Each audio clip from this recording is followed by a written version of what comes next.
High War Master Kethvarn stood tall in the center of the great council chamber on Zeph Prime. His dark blue skin gleamed under the bioluminescent lights that grew from the living walls. Around him sat the most powerful beings in 17 star systems. They called themselves the Zephyrian Hegemony, and they had never lost a war.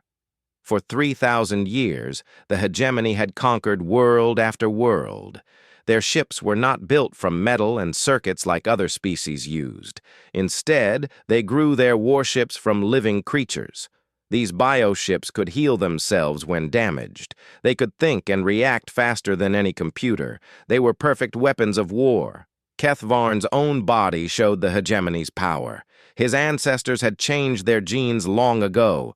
Now all Zephyrians were stronger, faster, and smarter than the creatures they had once been. They lived for hundreds of years. They could survive in space without protection. They were evolution made perfect. The council members whispered among themselves. Today they would discuss a small problem on the edge of their empire. A tiny planet called Earth had refused to surrender. The creatures living there called themselves humans. They had been given the same choice as every other species. Join the hegemony or be destroyed. Most species chose to join. Some chose to fight and were crushed quickly. But these humans had done something strange. They had simply said no. No explanation. No counteroffer. No fear. Just no. Counselor Vithara raised her hand to speak. Her voice carried the authority of someone who had overseen the destruction of 12 worlds. War Master, what do we know about these humans? Kethvarn activated the holographic display in the center of the chamber. Images of Earth and its people appeared in the air. The council members looked at the data with growing amusement. They are primitives, Kethvarn said with a laugh. Their technology is thousands of years behind ours. They still use metal ships powered by chemical engines. Their weapons shoot simple projectiles. They have not changed their genes at all. They are exactly as nature made them.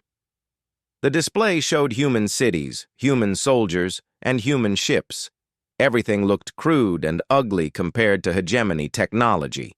Human weapons were basic tubes that fired metal bullets. Human ships were boxes covered in armor plating. Human soldiers were soft creatures that needed machines to help them breathe in space. Another counselor spoke up. How many ships do they have? Our intelligence says about 2,000 vessels, Kethvarn replied. But most are small. Their largest ships are no bigger than our scout vessels. A single one of our bioships could destroy 50 of theirs. The council chamber filled with laughter. Some counselors slapped their hands on their chairs in amusement. The idea that such weak creatures would dare to refuse the hegemony seemed like a joke. Counselor Zephoth, the oldest member of the council, shook his head. In all my years, I have never seen such foolishness. What could they possibly hope to achieve? Kethvarn spread his arms wide. Nothing. They will achieve nothing. This will not be a war. It will be pest control. We will broadcast their destruction across our empire as entertainment for our citizens. He began to pace around the holographic display. His excitement was clear. For too long, the hegemony had faced no real challenges. Their last few conquests had surrendered without fighting. The military was getting soft from lack of action. I propose we make this interesting, he continued. We will use only a small fleet, perhaps 50 bioships. We will show the entire galaxy what happens when primitives challenge perfection. The display changed to show hegemony ships. They were beautiful and terrible at the same time. Each bioship was a living creature the size of a small moon. They had been bred for thousands of years to be perfect weapons. Their hulls could heal from damage in minutes. Their bioweapons could tear apart planets. Their neural networks could outthink any computer. Look at the difference, Kethvarn said, pointing at the images. Their metal boxes against our living ships. Their chemical rockets against our biodrives. Their unchanged bodies against our perfected forms. It will be no contest. Counselor Vithara leaned forward. How long do you estimate this campaign will take? 1 solar cycle, Kethvarn said without hesitation. Perhaps less. We will arrive, destroy their fleet, and they will surrender. Any who resist will be eliminated. Any who submit will be allowed to serve the hegemony. The council voted unanimously to approve the campaign. They assigned Kethvarn 50 of their best bioships and 10,000 elite soldiers. Each soldier was genetically perfect, trained from birth for war, and equipped with weapons that could level buildings. As the meeting ended, Kethvarn prepared the message that would be sent across all hegemony worlds. Citizens would be able to watch the destruction of humanity on their entertainment networks. It would be a reminder of hegemony power. People of the hegemony, he practiced his speech. Tomorrow you will witness the fate of those who dare to resist our perfection. These humans call themselves an unconquerable species. They boast that they have never surrendered to any enemy. We shall see how long their pride lasts when they face true power. He looked at the display showing human ships one more time. They looked like toys compared to hegemony vessels. Metal cans floating through space with primitive weapons and weak engines. It would be like watching children try to fight trained warriors.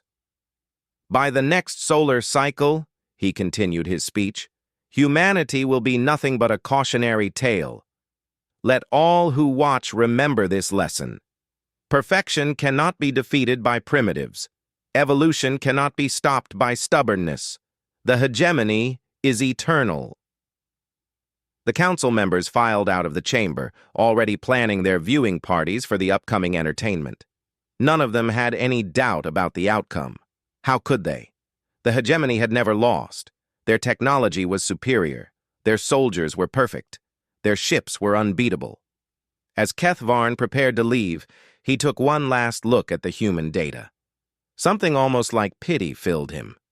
These creatures had no idea what they were about to face. They had probably never seen technology like the hegemony possessed. When the bioships appeared in their sky, they would finally understand their mistake. But it would be too late. Admiral Sarah Chen stood on the bridge of the UNSC Endeavour, staring at the message that had just arrived. The communication had come from somewhere beyond the outer planets. The translation software was still working, but the meaning was already clear. It was an ultimatum.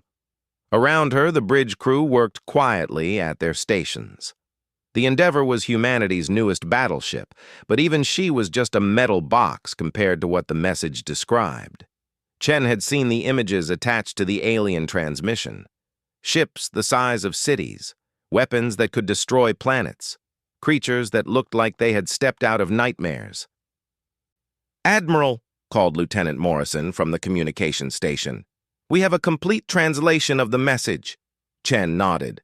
"Put it on the main screen." The alien who appeared was tall and blue, with skin that seemed to glow. His eyes were completely black, and when he smiled, his teeth were sharp like a shark's. Behind him, Chen could see what looked like living walls that pulsed with their own light. "Primitive humans of Earth," the alien said. His voice was cold and proud. "I am High War Master Kethvarn of the Zephyrian Hegemony. We have ruled 17 star systems for 3,000 years. Every species has either joined us or been destroyed." The image changed to show massive ships floating in space. They looked like giant sea creatures, but they moved between the stars. Weapons grew from their hulls like spines. Chen could see smaller ships flying around them, but even those were larger than anything humanity had ever built. "You have been chosen to join our empire," the alien continued. "You will surrender your weapons, abandon your governments, and serve the hegemony. In return, we will allow your species to survive." Chen felt her hands clench into fists.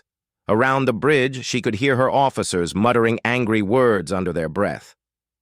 "If you refuse," Kethvarn said, "we will demonstrate why no one has ever successfully resisted us. Your choice is simple: surrender or die." The message ended with coordinates for where Earth's surrender should be broadcast. Chen stared at the empty screen for a long moment. Then she turned to her communications officer. Lieutenant Morrison, open a channel. Send our response to those coordinates. Yes, Admiral. You're live. Chen looked directly into the camera. Her voice was calm and steady. This is Admiral Sarah Chen of the United Nations Space Command. We have received your ultimatum. Our response is no. She ended the transmission. The bridge fell silent for a moment. Ma'am, Morrison said quietly. Should I add anything else to that message? No, Chen replied. I think our position is clear. 3 weeks later, they arrived. The first warning came from the outer sensor stations. 50 massive shapes had appeared at the edge of the solar system. They moved toward Earth with impossible speed. No human ship could travel that fast.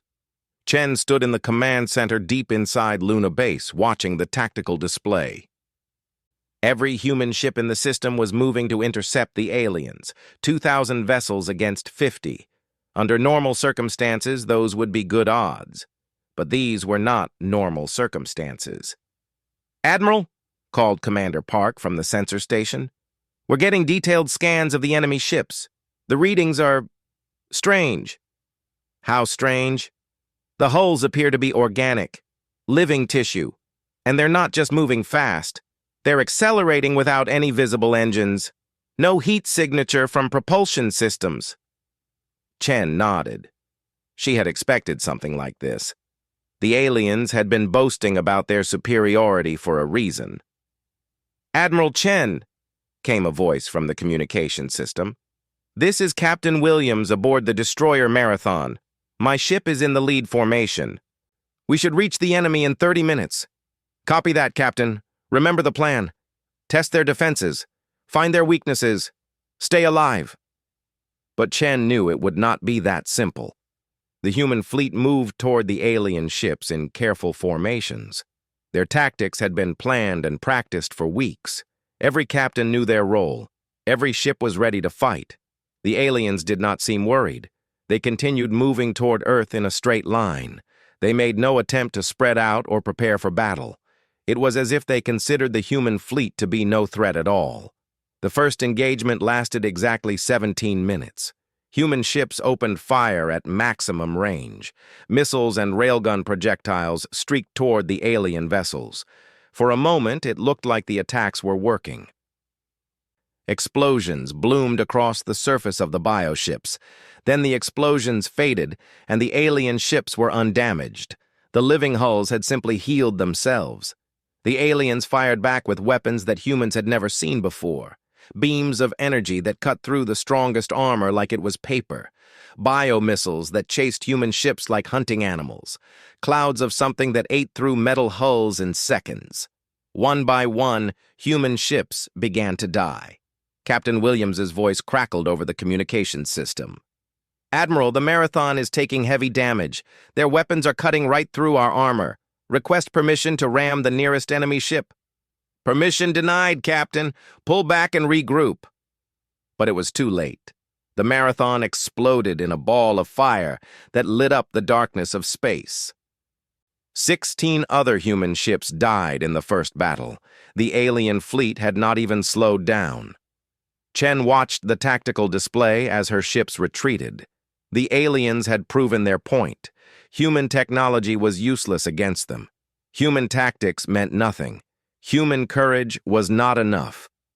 High War Master. Keth Varn's voice came over the communication system. He was broadcasting to the entire solar system. Humans of Earth, he said with obvious amusement. You have seen the power of the hegemony. Your strongest ships are like insects against our bio-vessels. Your weapons cannot harm us. Your strategy cannot stop us. The display showed the alien fleet continuing toward Earth. They would arrive in 6 hours. This is your final chance, Keth Varn continued. Surrender now, and we will be merciful. Some of you will be allowed to live as servants. Continue to resist, and we will demonstrate what happened to the last species that defied us. The image changed to show a dead world. The surface was burned and empty. Nothing moved. Nothing grew.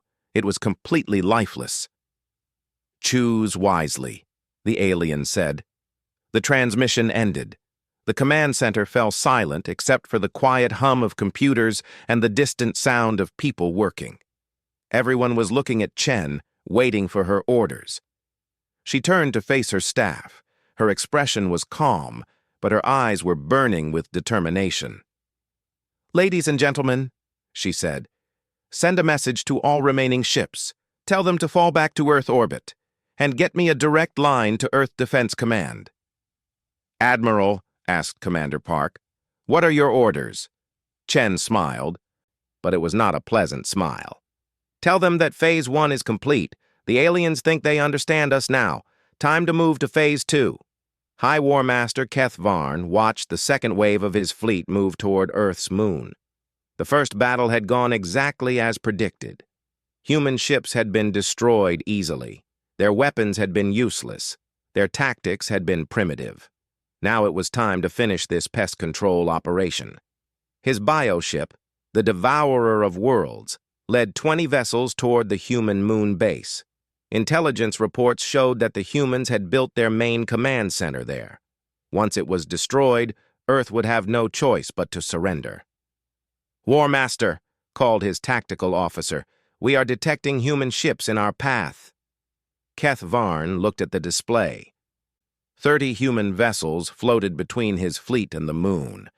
They were arranged in a rough line, but something was wrong with their formation. The ships were not following any military pattern that made sense. "What are they doing?" he asked. His tactical AI began analyzing the human positions. After several minutes, it reported back with confusion in its electronic voice. "Analysis inconclusive. Human ship placement appears random. No strategic purpose can be determined." Keth Varn laughed. "Of course it is random. These primitives do not understand real warfare. Begin the attack." The bioships opened fire with their energy weapons. The beams struck the first line of human vessels. But instead of trying to dodge or return fire, the human ships did something unexpected. They broke formation completely. Some ships flew directly toward the alien fleet. Others turned and ran in different directions. A few simply stopped moving and hung motionless in space. "What are they doing now?" Keth Varn demanded. "Unknown," replied the AI. "This behavior does not match any known tactical doctrine." One human ship, a small destroyer, was flying straight at the Devourer of Worlds. It was firing its primitive weapons, but the shots were going wide. The bioship's defensive systems easily avoided the clumsy attacks. "Destroy that vessel," Keth Varn ordered. A bioweapon launched from the Devourer's hull. It was a living missile that could track and kill any target. The human destroyer was doomed. But then something strange happened. The human ship suddenly turned and fired directly at an asteroid floating nearby. The asteroid exploded, sending chunks of rock flying in all directions.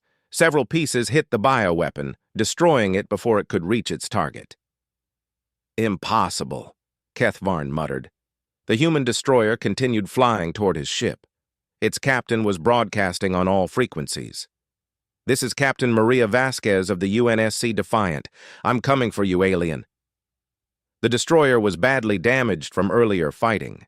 Its hull was torn open in several places. Its weapons were barely working. Any rational commander would have retreated or surrendered. Instead, this human was attacking the most powerful ship in the hegemony fleet.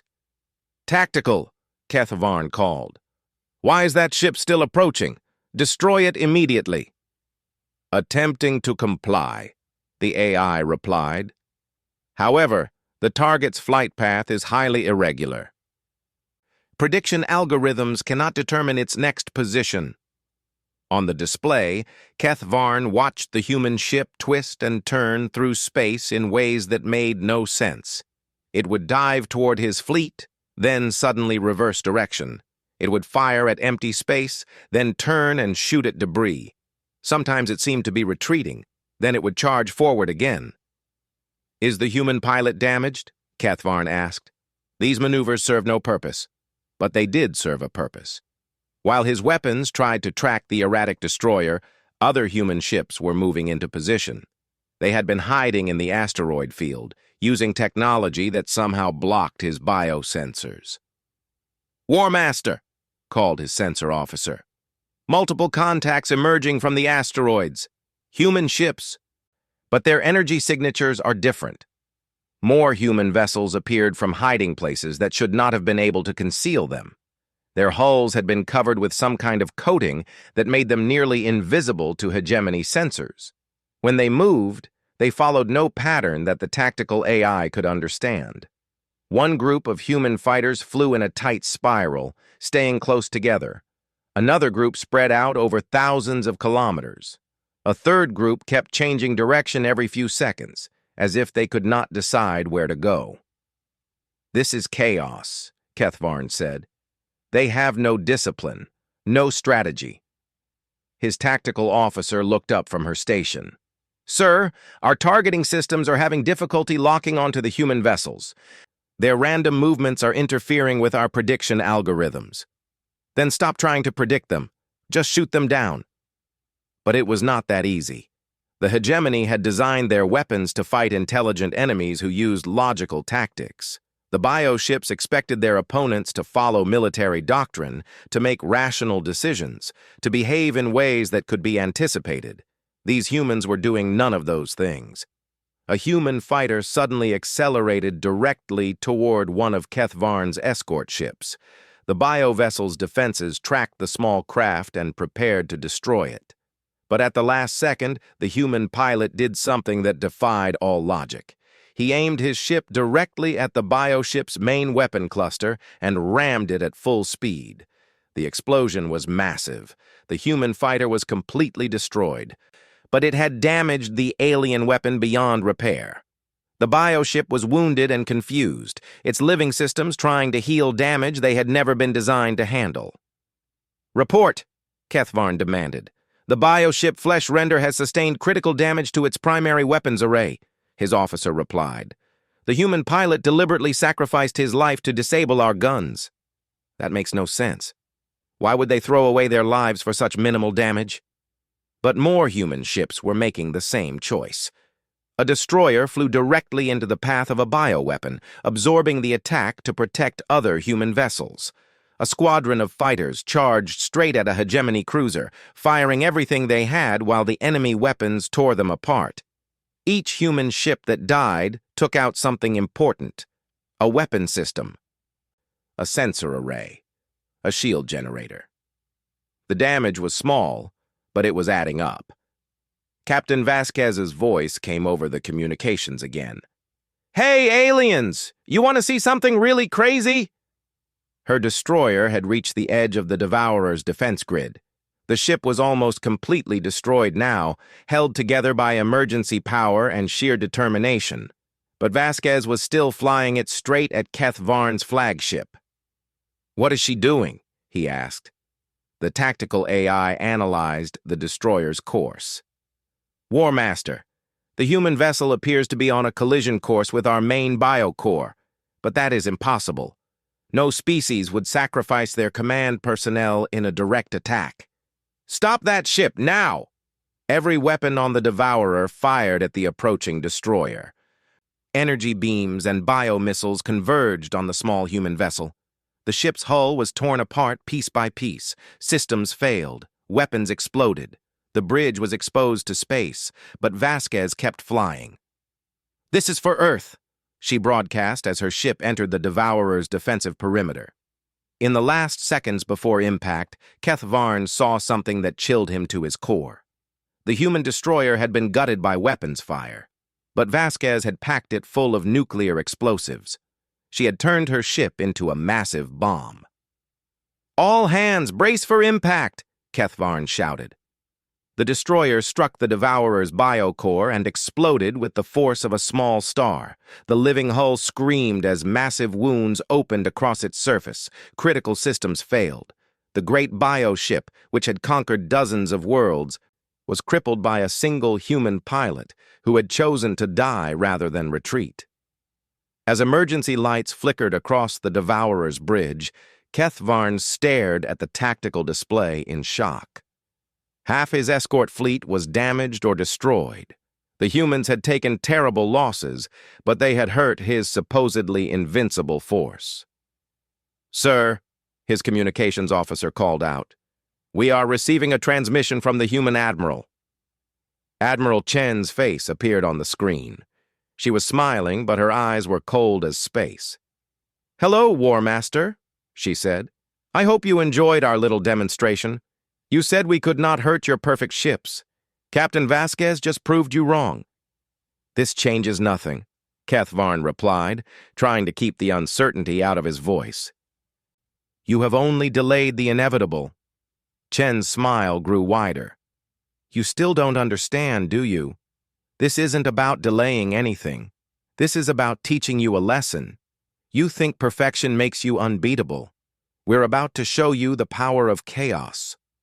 The transmission ended, leaving Kethvarn alone with his damaged fleet and a growing sense of unease.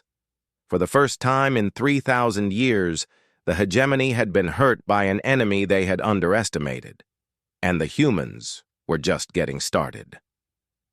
3 months after the first battle, Admiral Chen stood in the bio-core of a captured hegemony ship. The living walls pulsed with a strange rhythm, like a giant heartbeat. Cables and tubes grew from the floor and ceiling, carrying nutrients and information to every part of the vessel. But this bioship was different from the others. Where hegemony crews had forced the living vessel to obey their commands, the human crew had done something else entirely. They had become partners with the ship. "Admiral," called Captain Rodriguez from the pilot's chair, "the symbiote is ready for our next mission." Chen nodded. The humans had renamed the captured bioship after they discovered its true nature. It was not just a weapon or a transport. It was a living creature with its own thoughts and feelings. The hegemony had been treating these magnificent beings like slaves. "How is our friend feeling today?" Chen asked. Rodriguez placed his hand on a nerve cluster that grew from the control panel. His eyes closed as he made contact with the bioship's mind. "She's eager to fight," he reported. "She remembers what her old masters did to her kind. She wants revenge." Chen smiled. This was exactly what the human war effort needed. Not just captured technology, but willing allies who knew the enemy's secrets. The symbiote was one of 12 bioships that humans had captured over the past 3 months. Each had been damaged in battle and left behind by the hegemony fleet. Instead of studying them like machines, human crews had approached them like living beings. They had offered partnership instead of control. The results had been remarkable. "Admiral," came a voice from the communication system. "This is Dr. Sarah Kim at the Luna Research Facility. We have completed our analysis of the hegemony bioweapons." "What did you find, Doctor?" "Something amazing. These weapons are not just alive, they are intelligent. Each one has been bred to feel pain when it disobeys orders. The hegemony has been torturing their own technology to make it obedient." Chen felt anger rising in her chest. The more humans learned about the hegemony, the more they understood how cruel these aliens truly were. They did not just conquer other species, they enslaved everything they touched, even their own creations. "What do you recommend, Doctor?" "Give me 12 hours with any captured hegemony weapons," Kim replied. "I can show them that humans offer freedom instead of slavery. They will fight for us willingly." This was the key to humanity's new strategy. While the hegemony used fear and pain to control their technology, humans used cooperation and friendship. A bioweapon that chose to fight was far more dangerous than one that was forced to obey. "Admiral Chen," called Lieutenant Park from the sensor station, "long-range scans are picking up the main hegemony fleet. They are moving toward Earth again." Chen looked at the tactical display. High War Master Kethvarn had spent 3 months gathering reinforcements. His fleet now contained over 200 bioships and 50,000 elite soldiers. He was coming to finish what he had started. "How many ships do we have ready?" she asked. 37 human vessels and 12 captured bioships, Captain Rodriguez replied. "Against their 200, we are still badly outnumbered." "Numbers do not tell the whole story," Chen said. "Open a channel to all ships in the fleet." When the communications link was established, Chen looked directly into the camera. Around her, the walls of the bioship pulsed with excitement. The symbiote could sense the coming battle. "Attention all vessels," she began. 3 months ago, the hegemony arrived at Earth expecting an easy victory. They thought their perfect technology would crush our primitive ships. They were wrong. She paused, letting her words sink in.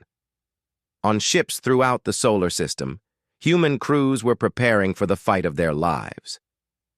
Today, they return with a larger fleet. They believe that greater numbers will give them victory. They are wrong again. We have something they do not understand. We have allies who fight by choice instead of fear. The captured bioships added their voices to the communication. Their calls were not words, but emotions that every human could feel.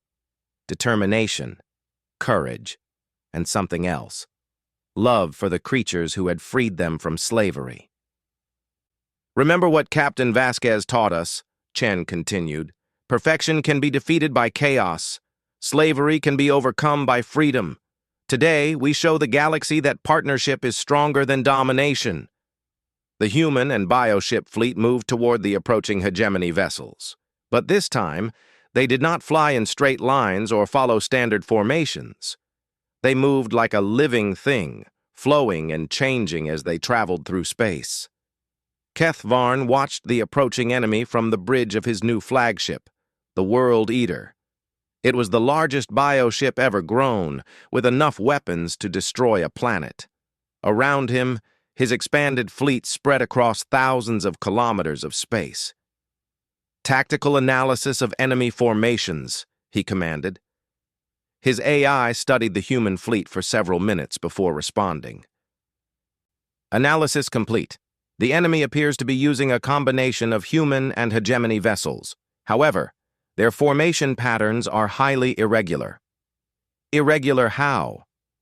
"The captured bioships are not responding to standard hegemony control protocols. They appear to be acting independently."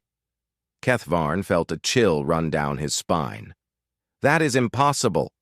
Bioships cannot disobey their neural controls." "Scanning for control signals," the AI reported. "No hegemony neural control detected. The bioships appear to be operating without any external commands." Before Keth Varn could respond, the human fleet opened fire. But their tactics had changed completely since the first battle. Human ships and bioships worked together in ways that defied everything the hegemony knew about warfare. A human destroyer would fire missiles at a hegemony vessel, forcing it to dodge. As it moved, a bioship ally would attack from a different angle, striking at the exact moment when the enemy's defenses were confused. When hegemony bioweapons tried to track human fighters, the captured bioships would interfere, creating false signals that sent the weapons chasing shadows. "What are they doing?" Keth Varn demanded. "How are they coordinating these attacks?" His tactical officer looked up from her station with confusion in her eyes. "Sir, the human and bioship crews appear to be sharing information in real time, but we detect no communication signals between them." The truth was even more remarkable than the hegemony realized. The humans had learned to communicate directly with their bioship partners through touch and emotion. When Captain Rodriguez placed his hand on the symbiote's nerve cluster, he was not just giving orders. He was sharing his thoughts and feelings with the living ship. The bioships, freed from the pain and fear that the hegemony had used to control them, were eager to share their knowledge with their human friends. They taught the humans about hegemony weaknesses. They showed them how to predict bioweapon attacks. They revealed the secret frequencies that could disrupt hegemony communications. But the humans gave something back as well. They shared their creativity, their adaptability, and their refusal to give up. The bioships learned about human determination and courage. They discovered what it meant to fight for something you believed in instead of something you feared. The result was a perfect partnership between species that should have been enemies. "Sir," called Kethvarn's weapons officer, "the World Eater is under attack by multiple targets. Human ships are using our own bioweapons against us." On the tactical display, Kethvarn watched in horror as captured hegemony weapons turned on their former masters. Bio-missiles that had been designed to hunt human ships were now seeking hegemony targets. Energy weapons that should have been destroying Earth's defenders were carving through his fleet instead. "How are they controlling our weapons?" he demanded. "They are not controlling them," his AI reported. "The weapons are choosing to attack us." For the first time in 3,000 years, a hegemony fleet was losing a battle. Ships that had conquered dozens of worlds were being destroyed by the very technology they had created. The perfect bioweapons that had made the hegemony invincible were now fighting against them. And at the center of it all, Admiral Chen and her human allies were proving that freedom was more powerful than fear, that partnership was stronger than slavery, and that even the most advanced technology could choose love over hate. The unbeatable were finally being beaten. The final battle was not fought in the cold darkness of space. It was fought in the skies above Zeph Prime, the hegemony homeworld that had never known the shadow of an enemy fleet. High War Master Kethvarn stood in the ruins of his command center, watching human ships descend through the atmosphere like falling stars. Around him, his perfect world was burning. The bio-cities that had grown for thousands of years were being consumed by fires that his people could not stop. But the humans were not destroying everything they found. They were being selective, targeting only military installations and government buildings. They were trying to minimize civilian casualties even as they conquered the most powerful empire in the galaxy. "Sir," called one of his surviving officers, "the humans are requesting communication." Kethvarn laughed bitterly. "Let them speak. I want to hear the words of the primitives who destroyed us." Admiral Chen's face appeared on the damaged display screen. She looked tired but determined. Behind her, Kethvarn could see the bridge of a bioship. But this was not a captured vessel that had been forced to serve new masters. The living walls were bright and healthy, pulsing with what looked like happiness. "War Master," Chen said without any trace of victory in her voice, "I am here to accept your surrender." "Surrender?" Kethvarn spat. "The hegemony has never surrendered. We have ruled this galaxy for 3,000 years. We do not know how to quit." "Then it is time you learned," Chen replied. "Your fleet is destroyed. Your bioships have abandoned you to join our cause. Your weapons have turned against you. The war is over." Kethvarn looked around his ruined command center. Most of his officers were dead or wounded. His tactical displays showed the truth that he did not want to accept. The mighty hegemony fleet had been reduced to scattered wreckage floating in space. "How?" he asked quietly. "How did you defeat us? We were perfect. Our technology was superior. Our soldiers were genetically enhanced. Our ships were living weapons bred for victory."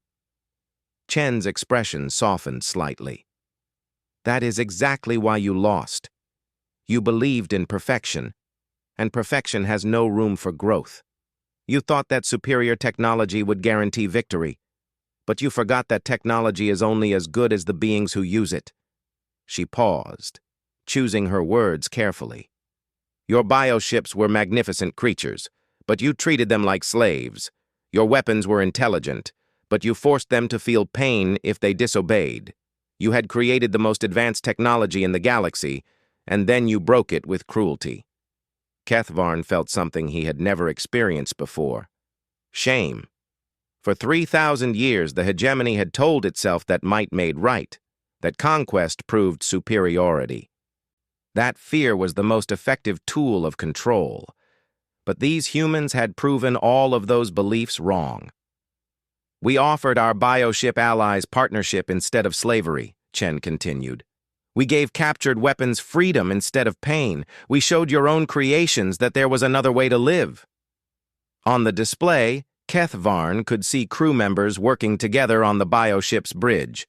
Humans and former hegemony technology were cooperating as equals.